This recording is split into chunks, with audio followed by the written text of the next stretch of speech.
Kita jumpa lagi dalam channel Good Job Kerja Baik. Oke, supaya channel ini terus bisa berkembang, supaya bisa terus maju, silakan rekan-rekan mendukungnya dengan mengklik subscribe, like, dan juga bisa di-share ke teman-teman dimanapun berada. Pada kesempatan kali ini saya senang menarik perhatian kepada rekan-rekan semua, yakni hubungannya dengan stres. Pasti rekan-rekan termasuk saya juga pernah mengalami stres. Dan tidak bisa dihindari, siapapun, baik anak-anak, baik itu dewasa, orang tua, lansia, pernah mengalami yang namanya stres. Dan ada yang trauma karena stres, menjadi depresi. Tapi tentu kita perlu tahu seperti apa penyebab dari stres itu. Hari ini saya senang menarik perhatian, ada 9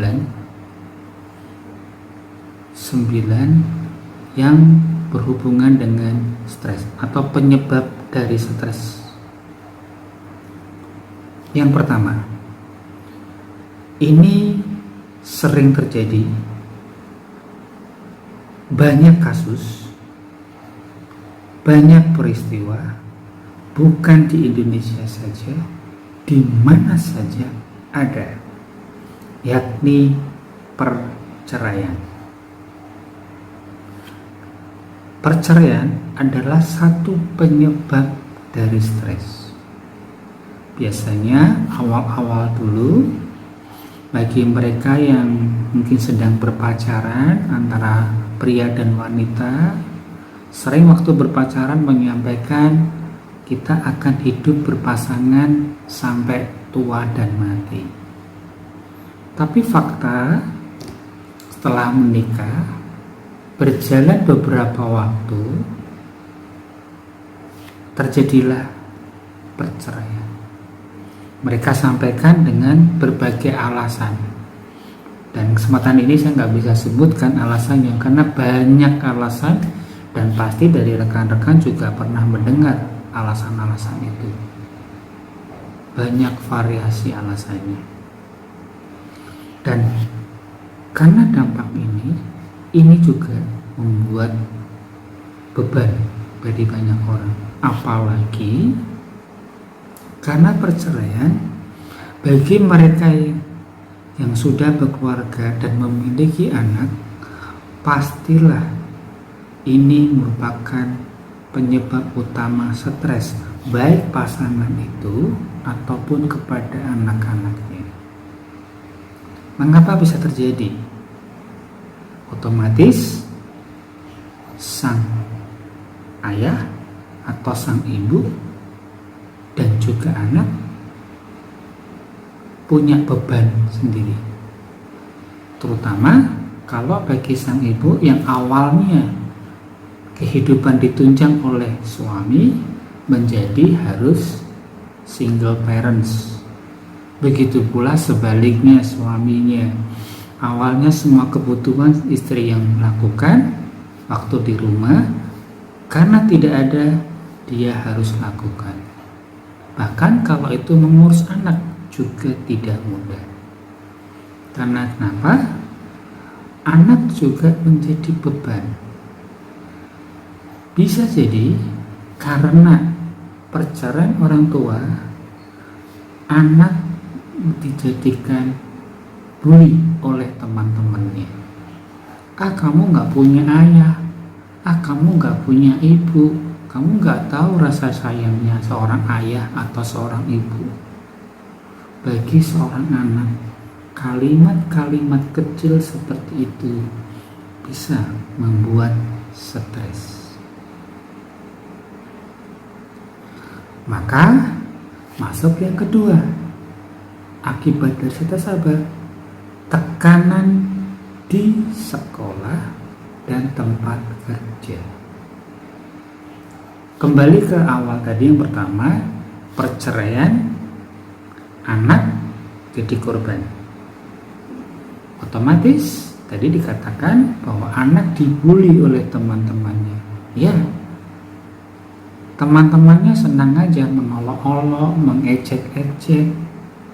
Tentunya ini cukup berat bagi si anak menghadapi situasi itu. Atau pada waktu anak melihat temannya yang menjemput bergantian, pertama papahnya, kedua ibunya, dan kadang-kadang berduaan menjemput, mungkin mengajak bincang-bincang. Si anak disitulah ada tekanan dalam hatinya, ada sesuatu yang ingin dia tanyakan. Bisa jadi dia nangis dalam hal ini, sedih, kenapa orang tuaku terjadi seperti ini, tidak seperti teman-teman saya. Tentu teman-teman bilang, ayo dadah, saya mau dijemput papa, saya dijemput mama, saya dijemput dua-duanya. Itu bisa, kan beda dengan kamu, nggak dijemput satu. Nah, pasti membuat tekanan. Padahal tekanan bukan hanya karena perceraian saja. Tekanan sekolah banyak. Pendidikan sekarang menuntut anak untuk lebih, untuk anak menjadi entertain, untuk anak lebih bisa berpikir dewasa, bisa lebih maju. Apalagi seperti kondisi sekarang, rekan-rekan ketahui, adanya pandemi virus corona. Tatap muka guru dengan murid tidak ada. Ini juga tekanan bagi seorang murid, seorang yang sedang sekolah. Mereka tidak mendapatkan pengajaran seperti pada umumnya.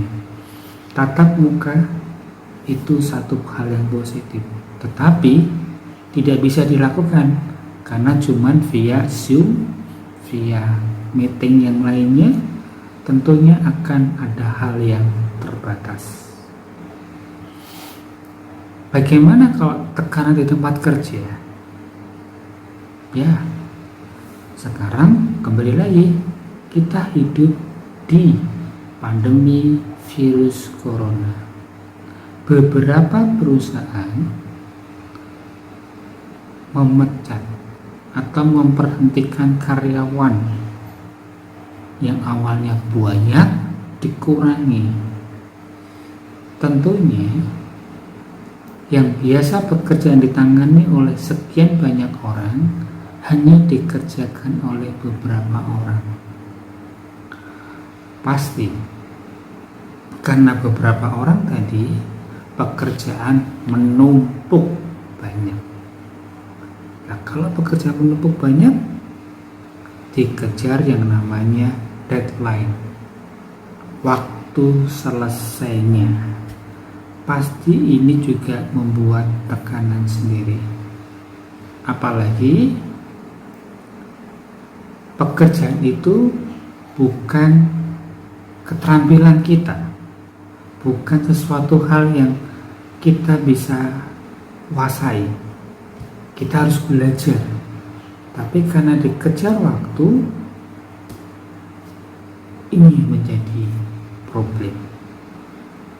Misalnya, contoh, kita biasanya mengerjakan administrasi, tapi karena situasi, kita bukan administrasi saja, tapi harus praktek di lapangan, harus melakukan tugas-tugas yang sebelumnya tidak kita lakukan. Ini tekanan yang cukup berat. Jadi sangat jelas ya, dua hal ini penyebab berat juga dalam stres. Lalu yang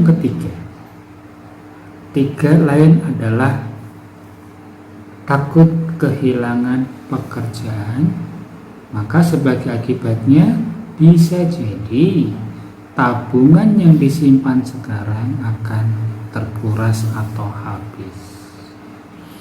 Kembali lagi, situasi keadaan tidak bisa kita tebak.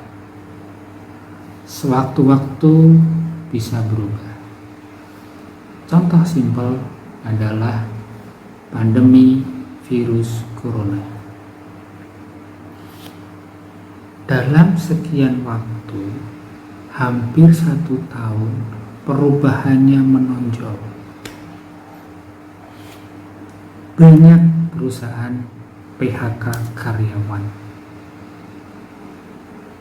Bagi yang tidak di PHK, takut untuk di PHK. Maka mereka kerja sedemikian rupa supaya tidak di PHK. Kalaupun tidak di PHK, kalaupun tidak ada pengurangan karyawan, perusahaan mengurangi gaji. Ya biasa, tentu karena perubahan yang signifikan, perubahan yang ada, terkadang ini berpengaruh kepada pengeluaran kita. Kita harus bikin satu perencanaan lagi. Tapi kadang kita belum siap. Akibatnya apa? Gunakan uang tabungan. Gunakan uang tabungan terus menerus, pastilah uang tabungan bisa habis. Bagi yang kehilangan pekerjaan, belum mendapatkan pekerjaan baru, otomatis tabungan yang dipakai kembali lagi akan habis. Uang tidak bisa diambil lagi karena dipakai untuk kebutuhan hidup. Jadi kita lihat tadi, pertama perceraian, yang kedua tekanan sekolah, tempat kerja, yang ketiga takut kehilangan pekerjaan dan tabungan bisa habis. Lalu yang keempat adalah penyakit yang serius. Penyakit serius banyak memang, dan diakui kemajuan dunia medis cukup pesat, tetapi penyakit juga berkembang pesat. Dan penyakit yang dulu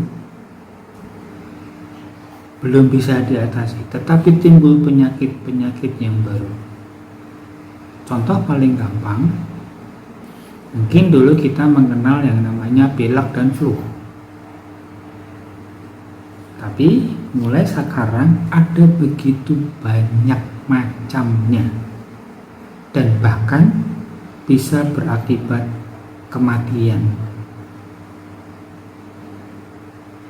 Sangat terlihat. Dulu kita mengenal cuma flu biasa, tapi baru-baru ini kita mendengar adanya flu burung, flu Spanyol, flu Singapura, flu babi, bahkan ada flu akibat dari virus corona.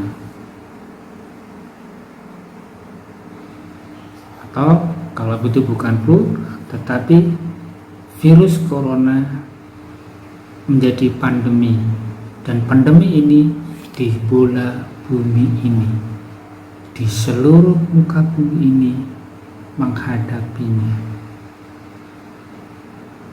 Dan penyakit ini bukan penyakit yang bisa dikatakan ringan.